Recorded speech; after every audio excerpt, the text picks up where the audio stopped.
passing down wealth and assets without drama. Okay.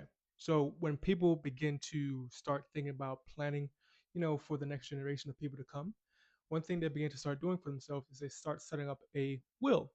Now, wills are fairly decent.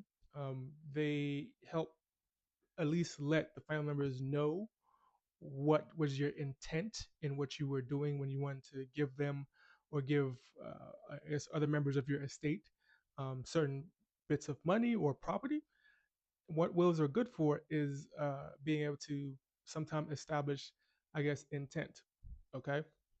Now, when it comes to wills, unfortunately, a will can be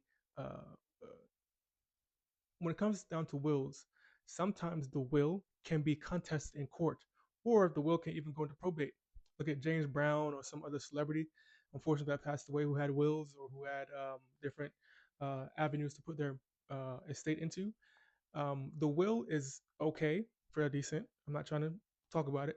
However, it doesn't necessarily give you the full financial protection or the full financial wherewithal to be able to pass down your wealth drama free. Okay, because wills sometimes can get contested in court, or they can go into what's considered probate.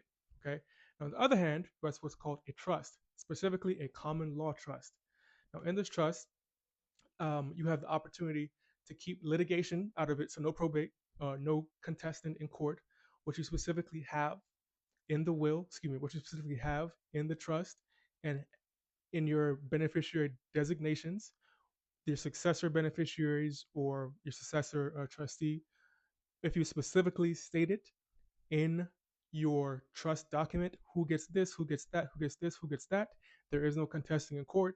There is no, oh, he said this, he really meant that. There is no, she meant this, but she really wrote that.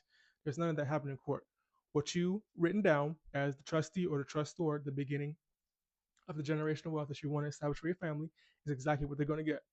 So if you want to designate for this person, for this beneficiary of your trust, to get a house, there's no going to the bank or going to court or anything like that and then contesting it because that's what you originally wrote in the trust. I know you said that you wanted to do it in a will, but we wish it could be like that, but that's not how it works all the time.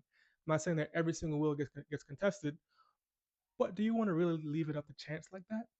Okay, so in the trust, if you say that this person get 100,000, this person getting this house, this beneficiary is getting this couch, this beneficiary over here is getting this piece of land, there is no contesting in court.